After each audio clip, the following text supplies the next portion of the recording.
κάνεις αυτή τη στιγμή? Τρώω μεσημεριανό τώρα. Τι τρως για μεσημεριανό?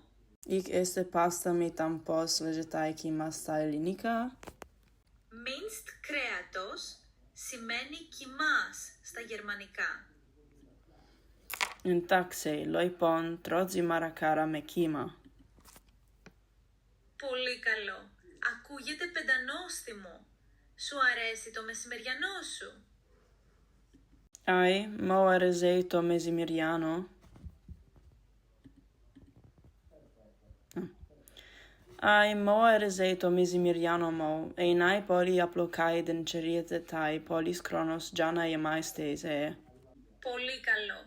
Είναι πιο φυσικό να το λέμε και δεν χρειάζεται πολύς χρόνος για να το ετοιμάσουμε. Εντάξει, εινai πολύ απλοκάει den τσεριετετάει πολύς χρόνος για να το να είμαστε. Πολύ καλό. Αυτό ήταν ήδη καλή